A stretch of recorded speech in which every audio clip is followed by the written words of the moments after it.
신약성경 147면에 있습니다. 요한복음 4장 3절부터 9절까지 우리 내용을 생각하면서 천천히 함께 합독하도록 하겠습니다. 다 찾으신 줄로 알고 3절부터 합독합니다. 시작. 유대를 떠나사 다시 갈릴리로 가실새 사마리아를 통과하여야 하겠는지라. 사마리아에 있는 수가라 하는 동네에 이르시니 야곱이 그 아들 요셉에게 준 땅이 가깝고 거기 또 야곱의 우물이 있더라. 예수께서 길 가시다가 피곤하여 우물 곁에 그대로 앉으시니 때가 6시쯤 되었더라. 사마리아 여자 한 사람이 물을 기르러 왔음에 예수께서 물을 좀 달라 하시니 이는 제자들이 먹을 것을 사러 그 동네에 들어갔음이러라. 사마리아 여자가 이르되 당신은 유대인으로서 어찌하여 사마리아 여자인 나에게 물을 달라 하나이까 하니 이는 유대인이 사마리아인과 상종하지 아니함이러라. 아멘. 자, 오늘 이 말씀을 가지고 내가 바로 그 한 사람이라고 하는 제목으로 은혜를 나누려고 합니다. 이제 1월 1일부터 예수님의 어떤 사역의 그 흔적을 쫓아서 말씀을 함께 나누고 있는데, 이제 공생애를 시작하신 예수님이 갈릴리 스불론 땅 그리고 가버나움 갈릴리 지역을 이제 사역을 하시다가 요한복음을 보면 유월절을 맞이해서 예루살렘에 가셨습니다. 그리고 이제 그 절기가 유월절 절기가 끝나서 오늘 3절에 보니까 유대를 떠나사 다시 갈릴리로 가실새 고향으로 다시 올라가는 그런 상황입니다. 이런 상황에서 일어난 한 사건을 우리에게 소개해 주고 있는데 참 중요하고 의미 있는 그런 사건입니다. 이 사건은 우리가 일반적으로 사마리아 여인, 수가성 여인이라고 하는 그런 인물을 떠올릴 수 있는데요.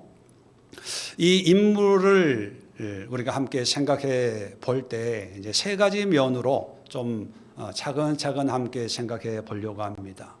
첫 번째, 이 사마리아 땅이라고 하는 것이 어떤 의미인가를 먼저 기본적으로 알 필요가 있습니다. 4절에도 보면 사마리아를 통과하여야 하겠는지라, 그냥 사마리아로 가셨다 이렇게 표현하지 않고 통과하여야 하겠다라고 하는 것은 예수님의 어떤 의지, 의도를 반영하고 있는 표현이거든요. 왜 이런 표현을 쓰냐 하면 이스라엘의 지도를 놓고 보면 남쪽에는 유대 땅 예루살렘이 있고 북쪽에 갈릴리 지역이 있죠. 그 사이를 사마리아 땅이다 이렇게 표현을 합니다. 원래는 예루살렘 북쪽은 다 북이스라엘 땅이었는데 이 북이스라엘이 아수르에 의해서 722년에 멸망을 당한 후에 이 아수르 사람들이 이방인들을 불러다가 이 북이스라엘 지역에 거주하게 하면서 혼혈, 유대인들은 피의 어떤 순수성을 강조하지 않습니까? 누구의 혈통, 누구의 후손, 그 피의 의미를 각별히 주장을 하는데, 근데 혼혈이 되고 마니까 그 혈통이 의미가 없어지게 되는 거죠. 자, 그래서 정통 유대인들은 이 사마리아 사람들을 같은 유대 민족이라고 인정을 하지 않고 이방인처럼 그렇게 여기게 됩니다. 오늘 예수님을 만난 이 사마리아 여인도 9절에 보면 끝에 이는 유대인이 사마리아인과 상종하지 아니함이로라. 유대인과 사마리아 사람들은 서로 상종하지 않습니다. 그래서 갈릴리에서 예루살렘으로, 예루살렘에서 갈릴리로 남북으로 오르내릴 때 정통 유대인들은요, 부정한 그리고 불결한 사마리아 땅을 밟지도 않고 그런 사람을 만나는 것도 싫어서 지중해 쪽으로 해안길로 가든지 아니면 요단강을 건너서 지금의 요단강 동편으로 삥 둘러서 가는 것이 일반적인 그런 여정이었습니다. 그런데 이번에 갈릴리로 다시 올라가는데 예수님은 일반적인 그런 여정을 두고 사마리아 땅을 통과하여야 하겠다, 이런 의지를 내비치고 있습니다. 그리고 그냥 통과하는 것이 아니라 6절에 보니까 예수께서 길 가시다가 피곤하여 우물 곁에 그대로 앉으시니 때가 6시쯤 되었더라. 자, 예수님의 이 사마리아 땅을 가는 모습을 우리에게 소개해 주고 있는데, 피곤하여 우물 곁에 그대로 앉으시니, 자, 얼마나 피곤하셨는지, 기진맥진하셨는지 우물이 있는데 그 우물 곁에 털썩 주저앉았다는 거예요. 얼마나 급하게 바삐 쉬지 않고 가셨는지를 알 수 있습니다. 그리고 그 시간을 정확하게 우리에게 알려줍니다. 6시쯤 되었다. 요한복음에서의 시간을 오늘날 우리의 시간으로 환산하려면 6을 더하면 됩니다. 6. 6시에 6을 더하면 12시. 정오라는 거예요. 일반적으로 팔레스타인 지역에서는 낮에는 해가 너무 뜨겁기 때문에 무슨 일을 할 때 아침 일찍 하든지 아니면 해질 때쯤 하는 게 일반적입니다. 그래서 정오에는 너무 뜨거워서 그늘에서 쉬든지 어느 집에 들어가서 그 뜨거움을, 열기를 피하는 것이 일반적인 모습입니다. 그런데 예수님은 사마리아 땅을 가는데 내용을 보면 정신도 안 드셨어요. 제자들이 먹을 걸 사러 가는 걸 보면 때가 됐는데도 먹지도 않으시고 또 기진맥진할 정도로 바삐 급히 가셔서 우물 곁에 털썩 주저앉을 정도로 그렇게 가셨는데 정오가 될 때까지 쉬지 않고 걸으셨다는 것입니다. 이것은 뭘 말해주냐 하면 예수님이 이 사마리아 땅으로 가는 분명한 목적이 있고 이유가 있고 또 계획이 있었다는 것입니다. 우연히 간 게 아니라는 것이요. 자, 그러면 이 사마리아 땅의 의미가 뭘까를 이제 앞으로 생각해 볼 텐데, 근데 좀 더 깊이 한번 생각해 보면요, 요한복음을 기록하고 있는 사도 요한은 이제 예수님의 사역을 이제 기록하는데 마태, 마가, 누가 복음이 기록하지 않는, 그들이 언급하지 않는 것을 보충해서 나중에 기록한 것이 요한복음이거든요. 자, 보충해서 이제 예수님의 사역에 대해서 설명을 하는데 그 첫머리에 이제 특별한 의미를 가지고 기록하고 있는데, 우리가 3장에 보면 유월절을 맞이해서 예루살렘에서 활동했던 예수님의 그런 모습을 우리에게 소개합니다. 대표적인 게 뭐예요? 성전에서 장사하는 사람들, 이런 사람들 다 내쫓는 그런 성전 청결 사건, 이렇게 표현하죠. 무너진 예배, 타락한 성전을 정화하는 그런 예수님의 열심, 노력을 얘기하고 있고, 그 다음에 한 사람을 만나게 됩니다. 그 사람이 니고데모라고 하는 아주 지체 높은 그런 사람을 만나요. 사람들로부터 신앙의 존경을 받고 역사적으로 산헤드린 공회원 의원이다, 이렇게 표현합니다. 이 산헤드린이라고 하는 것은 로마 제국이 팔레스타인 유대 땅을 다스릴 때 정치, 경제, 사회 이런 것은 로마 황제가 결정을 하지만 종교적인 것, 어떤 전통적이고 풍습에 관련되어 있는 것은 자치권을 주었거든요. 그 자치권을 행사하는 최고 의결 기관이 산헤드린이라는 그런 그 기관인데, 이 기관의 회원입니다.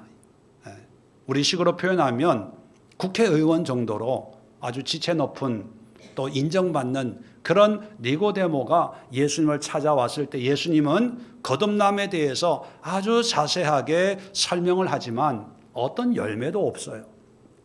예수님의 말씀만 기록이 되어 있지 니고데모가 어떤 반응을 보였는지 언급이 없습니다. 그 이유는 변화된 게 없다는 거죠. 자, 6월절을 맞이해서 신앙의 중심지라고 하는 예루살렘에 가셨는데 결국은 예수님 화만 나고 화만 내셨고 또 전도를 했는데 결과가 없어요. 자, 이제 고향으로 갑니다. 이제 내일 40일 기도회 말씀드리겠지만 고향 갈릴리에서도 예수님이 복음을 전하셨어요. 그런데 결실이 없어요. 동네 사람들이 회당에 들어가서 말씀을 가르쳤을 때 사람들은 야, 저 요셉의 아들 아니냐? 목수의 아들 아니냐? 저 형제 우리한테 있는데 야, 참 대단하네? 어디서 저런 걸 배웠지? 예수님에 대한 어떤 믿음이나 신뢰가 아니라 오히려 조롱하고 비웃고 결국은 성경을 보면 동네 고향 사람들이요 예수를 죽이려고 합니다.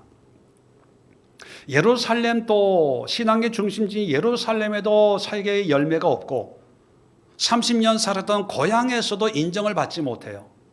자, 그런데 예루살렘과 갈릴리 사역의 한가운데 있는 게 4장의 사마리아 여인의 이야기거든요. 제가 성경 공부할 때 그런 얘기를 할 때가 있습니다. 샌드위치 구조해서 중요한 것을 강조하기 위해서 위와 아래를 이제 대비하는 그런 수사법을 쓴다. 자, 샌드위치 구조가 있을 때는 항상 중요한 것이 중간에 패티처럼 끼어 있는 중간이다. 그런 얘기를 자주 했지요. 자, 결실이 없는 예루살렘과 또 결실이 없는 갈릴리 그 중간에 있는 게 사마리아 여인 이야기예요. 그러면 성경을 읽을 때 야, 이 사마리아 이 여인의 이야기를 기록하고 있는 것은 특별한 의도가 있고 목적이 있구나. 뭔가 분명한 메시지를 전하려고 하는구나. 이거를 그냥 자연스럽게 떠올려야 됩니다. 자, 그렇기 때문에 이 사마리아 땅의 이 사건이 특별한 의미가 있기 때문에 예수님께서는 기존의 어떤 여행 경로를 마다하시고 사마리아로 통과하여야 하겠는지라 목적을 가지고 의도적으로 사마리아 땅을 가셨고 그리고 그 목적을 이루기 위해서 바삐 가셨어요. 쉬지 않고 가셨어요. 밥도 먹지 않고 가셨어요. 피곤할 정도로 기진맥진할 정도로 해가 뜨거운 데로 땀을 펄펄 흘리면서 가셨어요. 자, 가서 우물가에 앉았는데 근데 또 두 번째로 요한은요 이 우물에 대해서 아주 특별하게 설명을 합니다. 자, 5절 끝부분에 보면 수가라는 동네에 이르렀어요. 야곱이 그 아들 요셉에 준 땅이 가깝고 거기 또 야곱의 우물이 있더라. 자, 이 수가 성 사마리아 땅을 설명하는데 사도 요한은 아주 특별한 인물을 통해서 설명을 합니다. 그 인물이 누구냐면 야곱이에요. 야곱의 땅이 가깝다라는 것은 이 지역이 야곱이 요셉에게 준 땅이다. 그런 의미거든요. 야곱이 우리에게 준 땅이야. 그리고 우물인데 그냥 우물이라고 얘기하지 않고 야곱의 우물 그렇게 얘기합니다. 그리고 12절에 보면 이 사마리아 여인이 예수님에게 뭐라고 얘기하냐면 우리 조상 야곱이 이 우물을 우리에게 주셨고 야곱이 준 우물이다. 우리에게 주었다.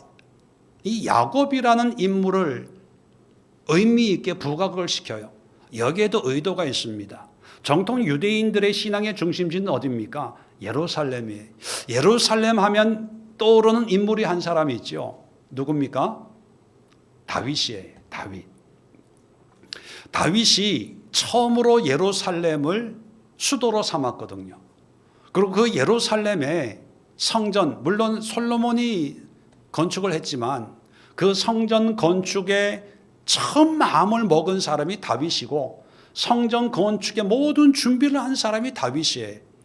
그리고 이 다윗의 언약, 하나님이 다윗과 계약을 맺어서 하나님이 이 다윗의 씨, 다시 말하면 다윗의 후손을 내가 영원토록 그 보좌에 앉게 해주겠다.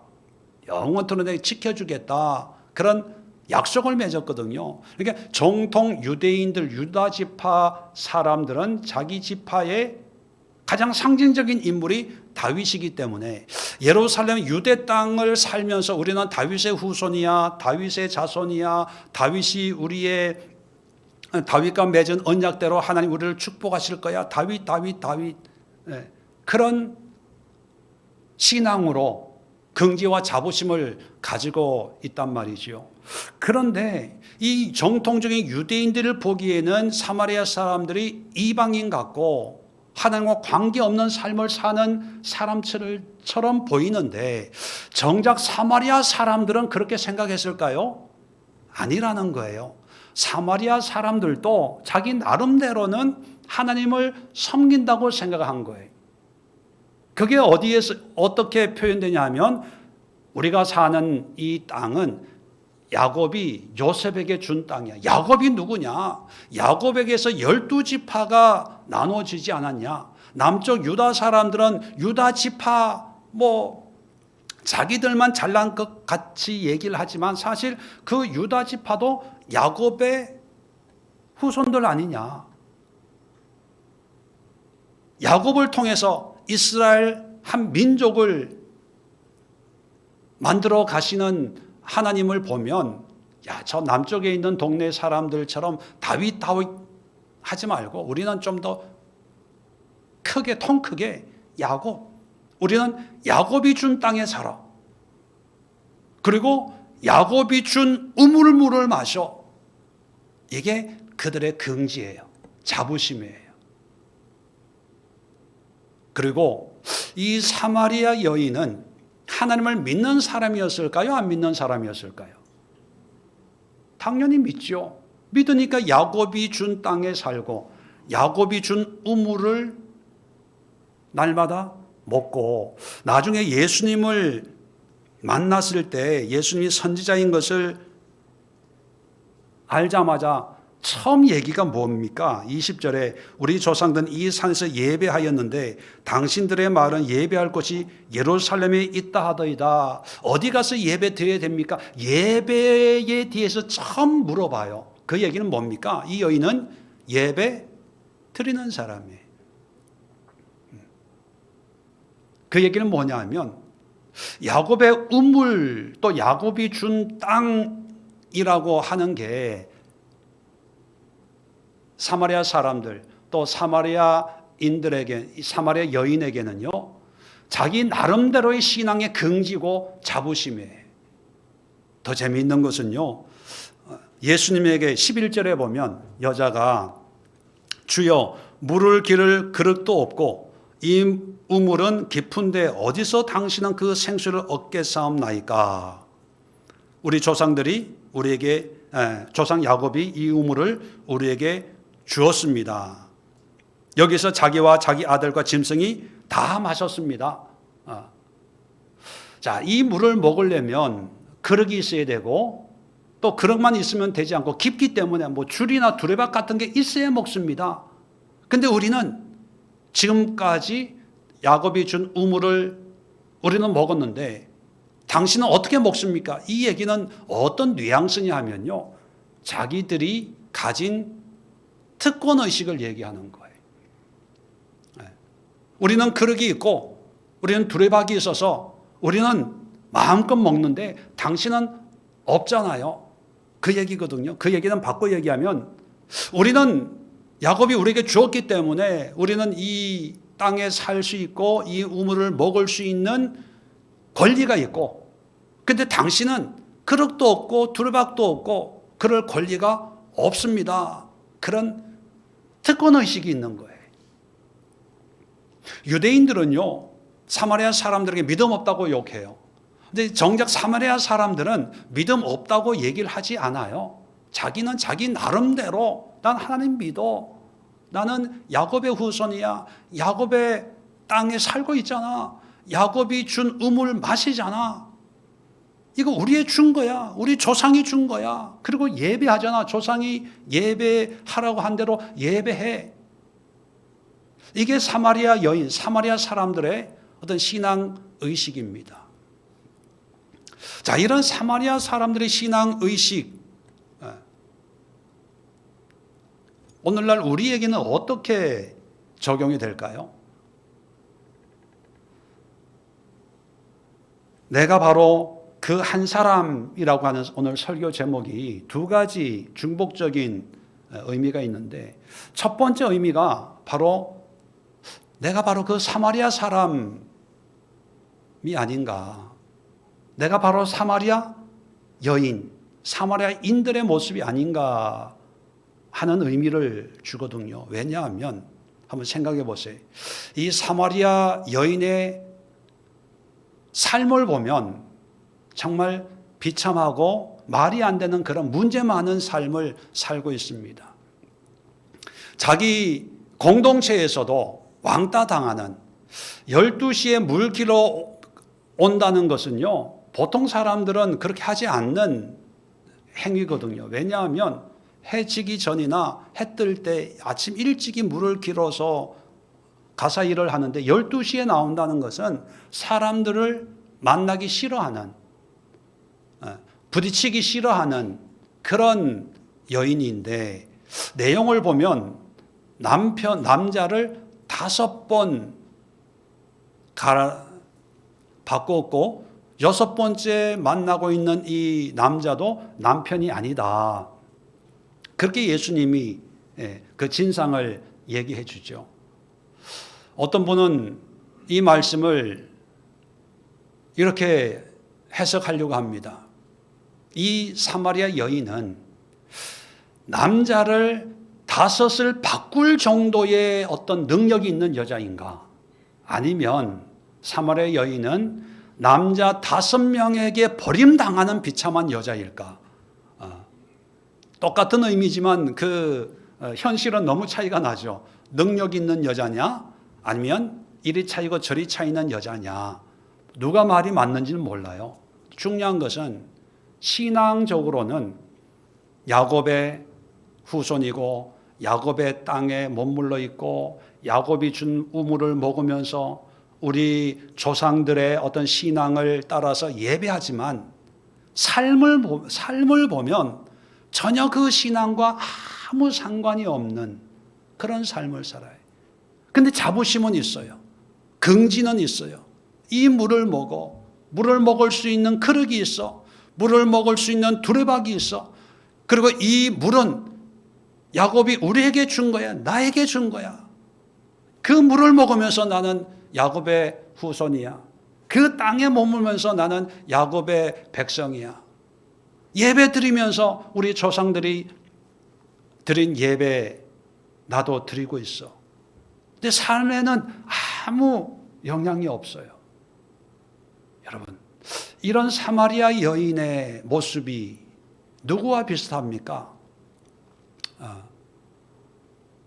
저요라고 하실 분은 없지만 많은 오늘날의 신앙의 모습이 이러지 않을까요? 교회 중요하니까 교회는 나와요. 예배 참석은 해요. 성경은 봐요. 설교는 들어요. 왜? 전통적으로 우리 부모님이 어렸을 때부터 주일 학교 때부터 교회 다녔고 예배 드렸고 성경 읽었고 설교 들었고 종교란에 기독교라고 체크는 해요. 또 신앙에 대한 긍지는 있어요. 난 기독교인이야. 예수님 믿어. 하나님 믿어. 몇 대째 신앙생활을 하고 있어.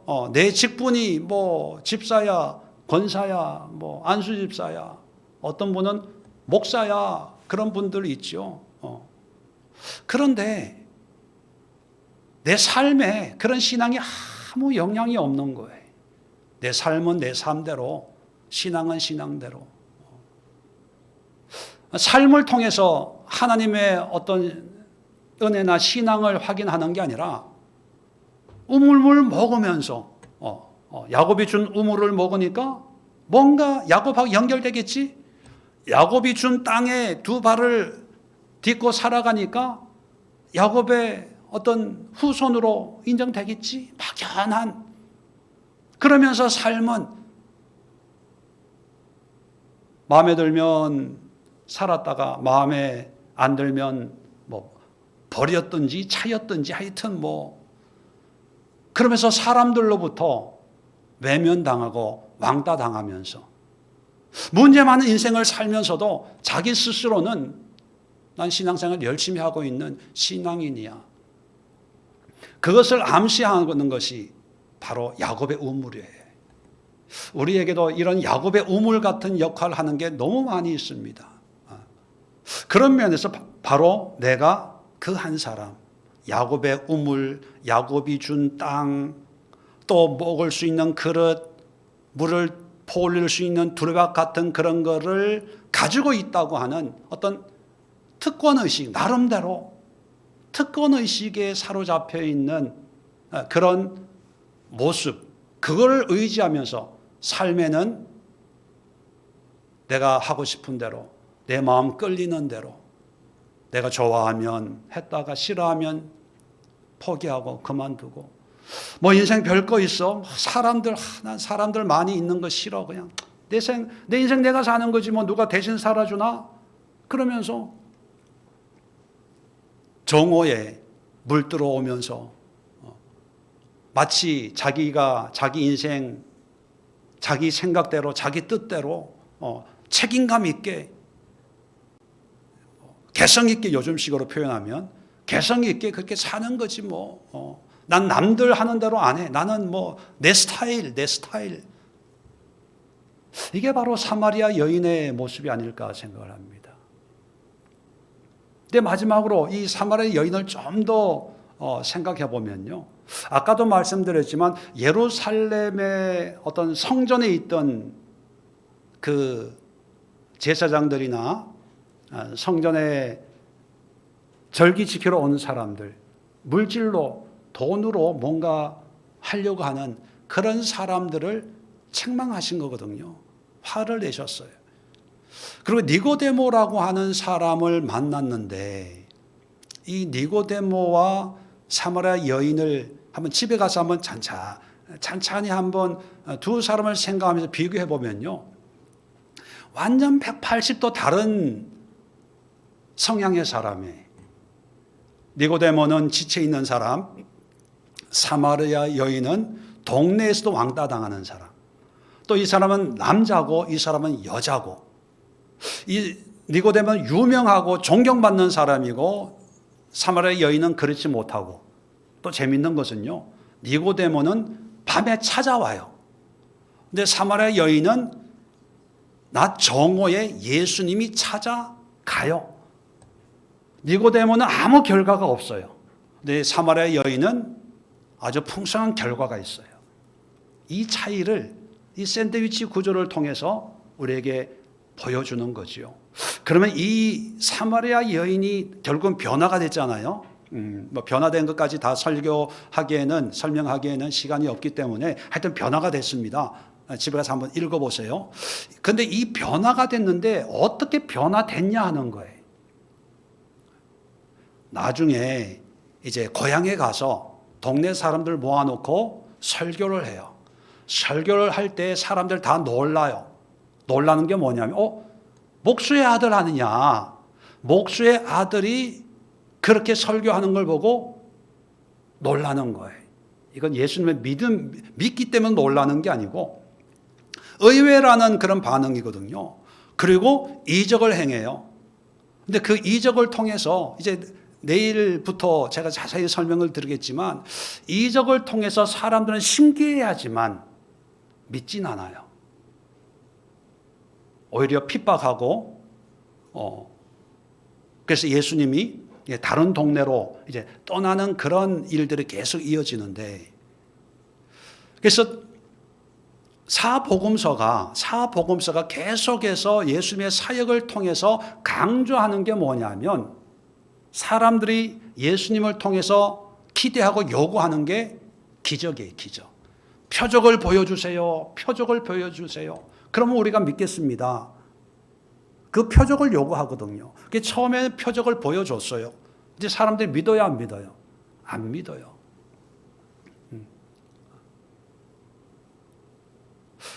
그런데 사도 요한은 요한복음을 기록하면서 첫머리에 사마리아 여인을 소개하면서 니고데모도 말씀으로 예수님이 말씀을 가르쳤지만 변화 안 됩니다. 오히려 반론을 얘기해. 어떻게 두 번 모태에 들어갈 수 있습니까? 이 엉뚱한 얘기를, 말이 안 통하는 거죠. 자기 생각 이런 게 안 깨지는 거예요. 니고데모는. 기적을 보여줘도 기적만 좋아하지.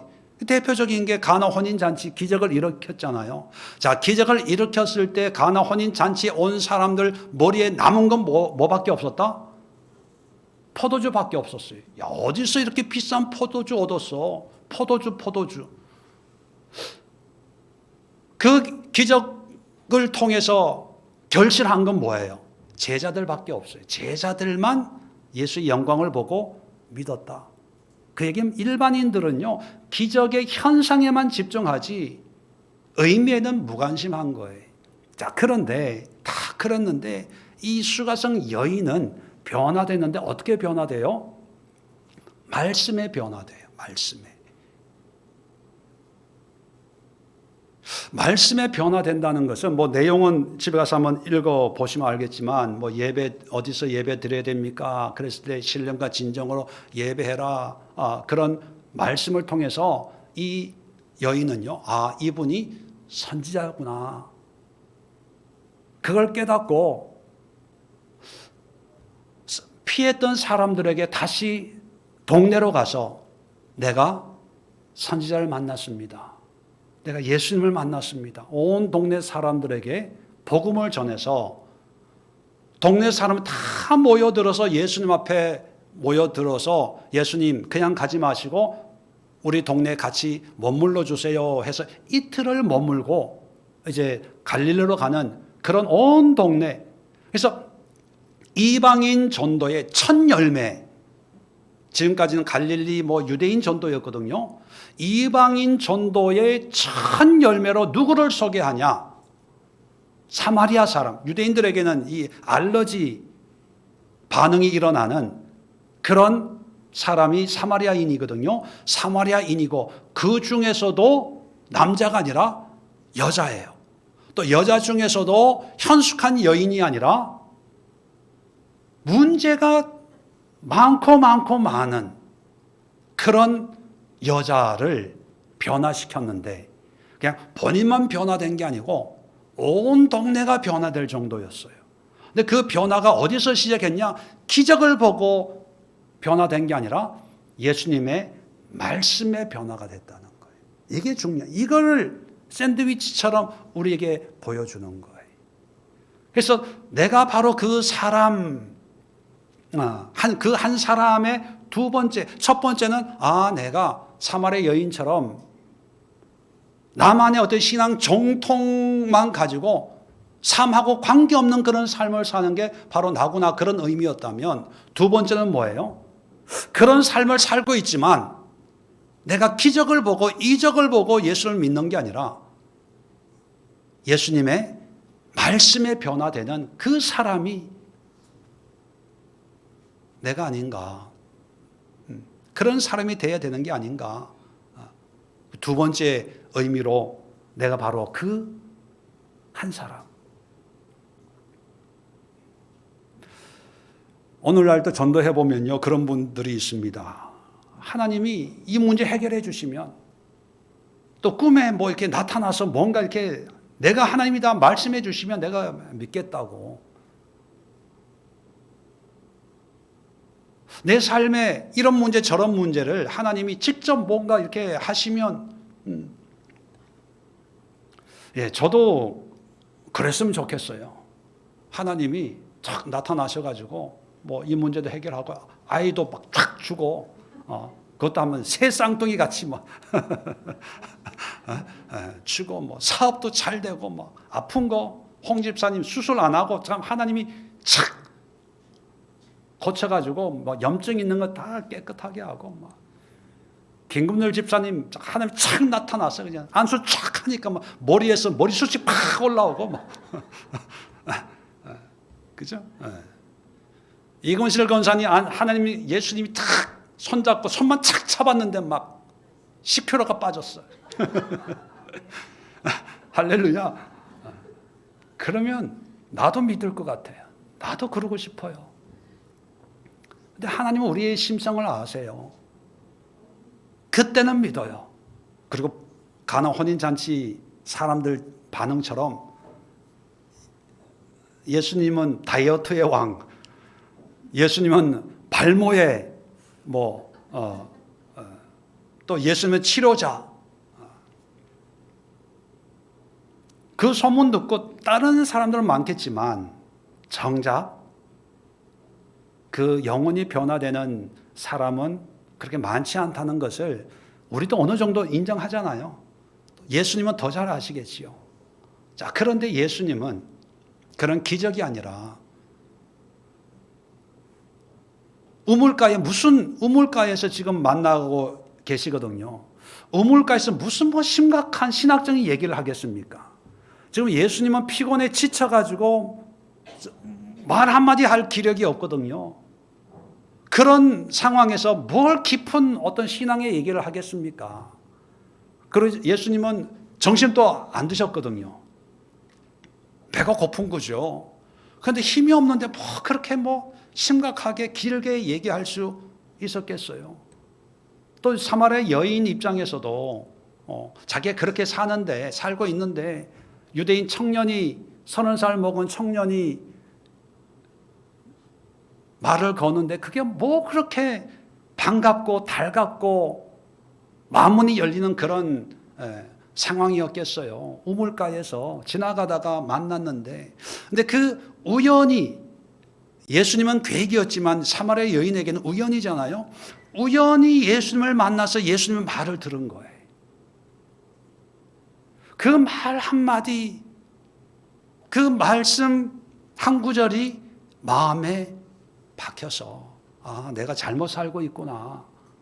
잘못 깨달았구나. 우리가 야곱의 땅에 산다고 그게 믿음이 아니고 야곱이 준 우물물 마신다고 그게 아니고 이 예수 선지자 그리스도인 이 예수를 만나야 되겠구나. 이 예수를 통해서 우리의 신앙이 회복이 되어야 되겠구나. 왜냐하면 이 사람이 선지자고 메시아다. 이걸 깨닫고 혼자만 은혜 받고 끝난 게 아니라 동네로 가는 거예요. 우리는 성경을 읽으니까 남의 이야기니까 그렇게 쉽게 읽지만 이 사마리아 여인 입장에서 예수를 만났는데 다른 사람들도 이런 이야기를 좀 들어봤으면 좋겠다라는 생각이 들었어요. 자, 그 생각하는 거는 돈 드는 게 아니니까 생각했는데 근데 물동이를 던져버리고 다시로 동네로 가서 사람들에게 자기의 이야기를 전할 때 쉬웠겠냐는 거예요. 간단했겠냐는 거예요. 아마 쉽지 않았을 거예요. 동네 사람들 나한테 어떤 시선으로 보고 있고 내 말을 어떻게 받아들일 건지 또 내 형편에 오지랖 넓게 무슨 이런 생각 없었겠습니까? 그리고 지금 12시거든요. 다 집에서 쉬고 있는데 굳이 이 시간에 내가 참 우리는 윤리 도덕적인 민족성을 가지고 있어서 남 챙기는 거 잘하잖아요. 하고 싶어도 쉬고 있는데 뭐 하고 있는데 그러면서 마음은 있어도 그 마음대로 순종하지 못하는 게 우리의 일반적인 그러면서 내가 믿음 없다고 얘기하는 게 아니라 이래서 12시여서 쉬는 시간인데 정신 먹고 쉬는데 내가 방해하기 싫어서 이런 이유를 대는데 사마리아 여인인들 그런 생각 없었겠냐는 거예요. 어떻게 더 많았을 거예요. 그런데 그 모든 것을 극복하고 동네로 달려가요. 그리고 온 동네 사람들에게 그 얘기를 전합니다. 그리고 동네 사람들이 예수님께 나와요. 그리고 제일 끝에 42절, 4장 42절을 보면 이 동네 사람들이 그 여자에게 이렇게 얘기합니다. 사마리아 여인에게 말하되 이제 우리가 믿는 것은 내 말로 인함이 아니니 이는 우리가 친히 듣고 그가 참으로 세상의 구주신 줄을 알미라 하였더라. 처음에 여자의 얘기를 듣고 긴가민가하고 왔는데 정말 예수를 만나보니까 세상의 구주구나, 메시아구나, 이제 신앙을 고백하게 되는 거죠.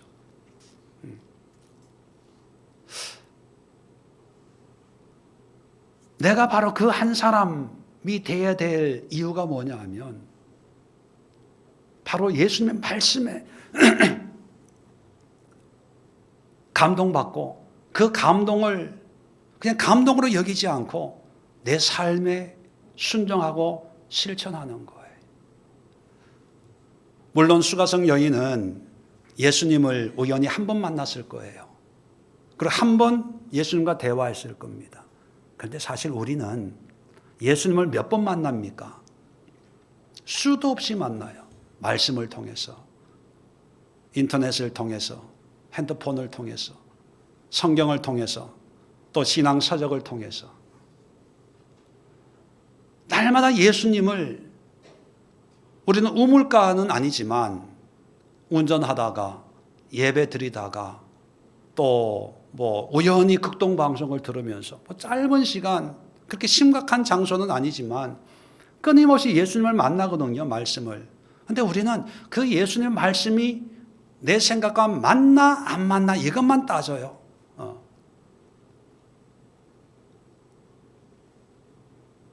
판단만 합니다. 그렇게 변화가 안 되는 거지요. 사마리아 여인이 우리에게 보여주는 것은 대단한 기적 이적을 보고 뭔가 대단한 어떤 결실을 맺는 것이 아니고 예수님의 말씀 한마디를 듣고 그 말씀에 순종하는 것. 나중에 제자들이 이제 음식을 사가지고 예수님 잡수세요 드렸을 때 예수님이 뭐라 그럽니까? 나에게는 너희들이 모르는 양식이 있다. 그럴 때 이 제자들이 우리가 없는 사이에 누가 먹을 양식을 갖다 드렸나 이런 생각을 하고 있었습니다. 자, 그럴 때 예수님이 뭐라고 얘기하냐면 요한복음 4장 34절에 보면 나의 양식은 나를 보내신 이의 뜻을 행하며 그의 일을 온전히 이루는 이것이니라. 이것이 뭡니까? 기적과 이적을 통해서 영혼을 변화시키는 게 아니라 말씀, 우연한 말씀 한마디를 통해서 그 말씀이 그 사람의 생각을 바꾸고 삶을 바꾸어서 소극적인 사람을 적극적으로, 체면을 따지는 사람이 체면 몰수하게 하고, 남들 형편 이런 거 가다가 또 누구 만나면 어떻게, 또 누가 먼저 있으면 어떻게, 그런 사람들이 하나님의 말씀에 순종해서 물불 안 가리고 적극적으로 하나님의 복음을 전했을 때 열매가 맺는, 이것이 예수님에게는 양식이라는 거예요. 기쁨이라는 거예요. 그게 자기의 사역의 의미라는 거예요. 하나님의 뜻을 행하고 온전히 이 일을 이루는 것. 그런 사람이 되도록 만드는 것이 나에게는 밥 안 먹어도 배부른 일이야. 그거거든요. 그러면 우리가 예수님의 만족을, 기쁨을 줄 수 있는 그런 삶이, 여러분 교회 막 건축하고 헌금 많이 하고 대단한 선교하고 이런 걸로만 하나님이 기뻐하는 게 아니고요. 우연히 들은 말씀 한마디 듣고 그 말씀으로 내가 변화되는 거예요. 내 생각을 꺾고 말씀에 순종하는 거예요. 그 말씀이 대단한 게 아니고 옆에 있는 사람에게 하나님의 사랑을 커피 한 잔 대접하는 것, 식사 한번 대접하는 것, 따뜻한 말 한마디 건네주는 것, 그 말씀에 순종해서 화가 나는 화를 삭히고 부드럽게 대해주는 것, 여러 가지 이런 것을 예수님은 내 양식이다 그렇게 여긴다는 거예요. 작년 크리스마스 때 우리 5 사람이 세례를 받았습니다. 우리 새 주일학교 아이와 이제 성인 2 사람이 이제 세례를 받았는데, 이 성인 2 사람을 세례 교육을 하고 또 세례를 받게 하면서 참 남다른 감사와 또 은혜가 있었는데요. 사촌 동생 여러분 잘 아시겠지만 사모의 사촌 동생은요, 어렸을 때 교회는 다녔지만 그냥 공부한다고 사회생활 한다고 교회와 등직, 오히려 교회에 대한 반감, 불신, 그러면서 세상 살면서 저희가 만났을 때 우울증에 공황장애에 불면증에 약을 먹고 처음 만났을 때 이런 사람이 예수를 믿을까?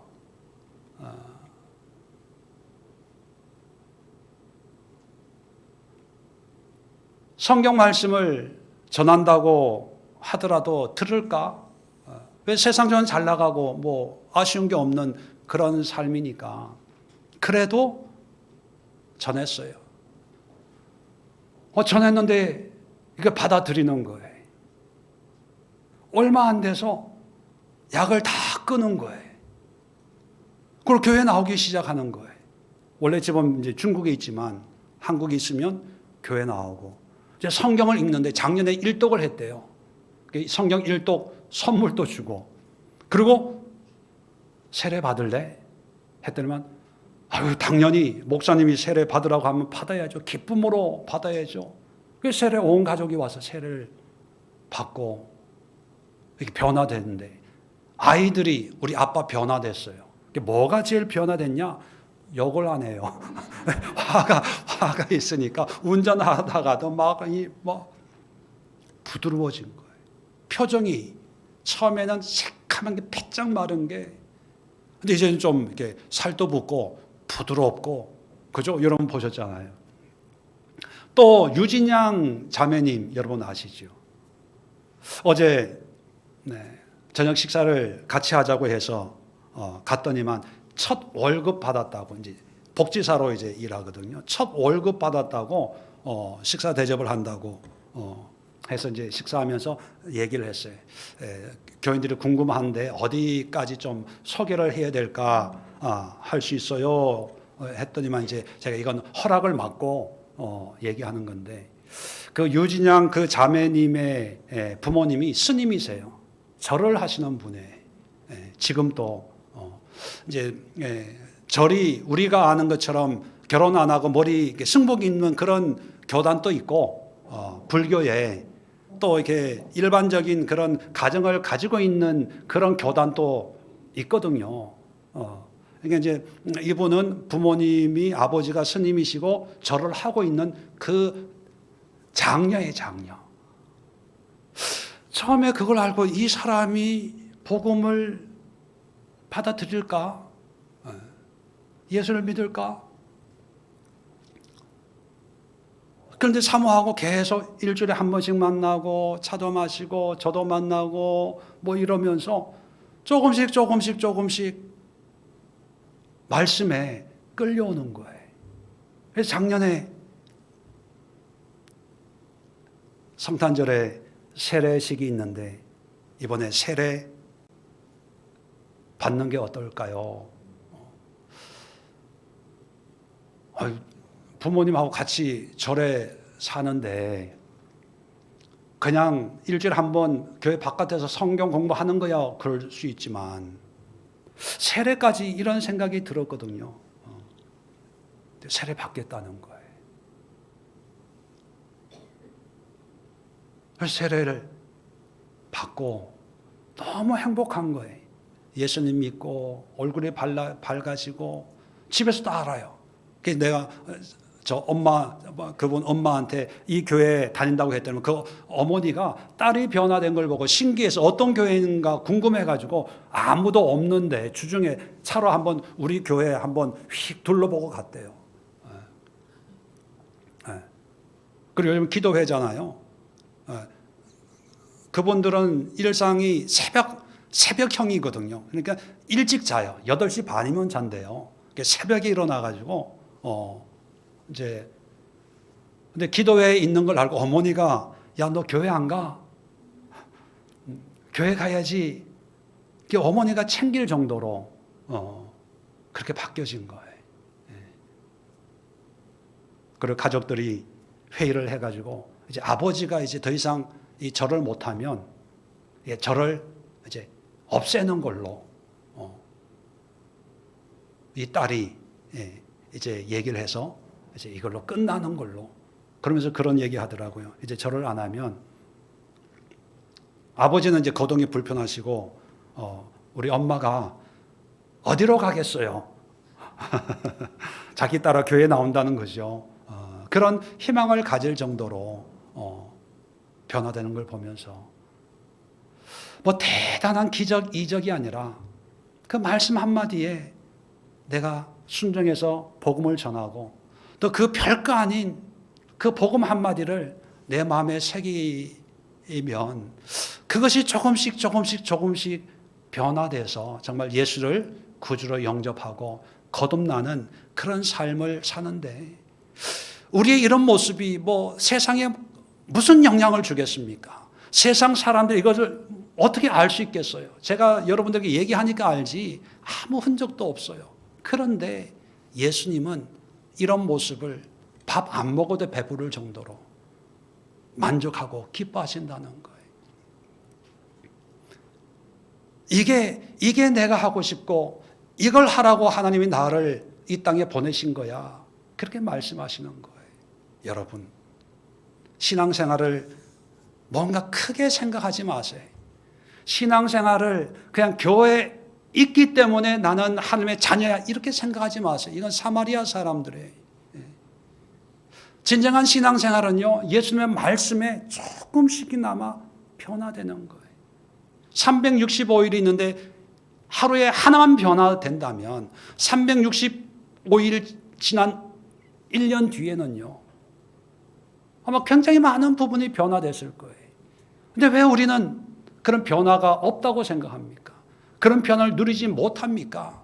어쩌면 우리가 내가 바로 그 한 사람, 사마리아 여인처럼 지금도 열심히 우물물을 기르면서 왔다 갔다 하고 있는 것은 아닐까요? 그런데 감사하게도 사마리아 여인은 변화가 되었습니다. 그렇다면 내가 바로 그 한 사람, 변화된 한 사람으로서 예수님에게 만족과 기쁨과 즐거움을 줄 수 있는 그 한 사람이 충분히 될 수 있다는 거예요. 그 사람을 만나기 위해서 예수님은 사마리아로 통과하여야 하겠는지라, 또 피곤하여 주저앉을 정도로, 또 뜨거운 태양빛도 극복하고 밥 먹는 것도 참으시면서 급히 달려와서 누구를 만나냐? 바로 우리를 만나는 거예요. 저와 여러분을 만나러 오시는 거예요. 그것이 말씀으로, 성경으로, 극동방송으로, 인터넷으로, 신앙서적으로 수많은 방법으로 우리에게 야곱의 우물가의 상황을 만들어가는데 우리는 무관심하다면 참 예수님이 슬퍼하시겠지요. 날마다 야곱의 우물의 의미를 우리의 삶 속에서 경험하고 체험하는 그런 우리 예수의 성도들 되기를 주님의 이름으로 축원을 드립니다. 기도하겠습니다. 좋으신 하나님 아버지, 은혜와 사랑을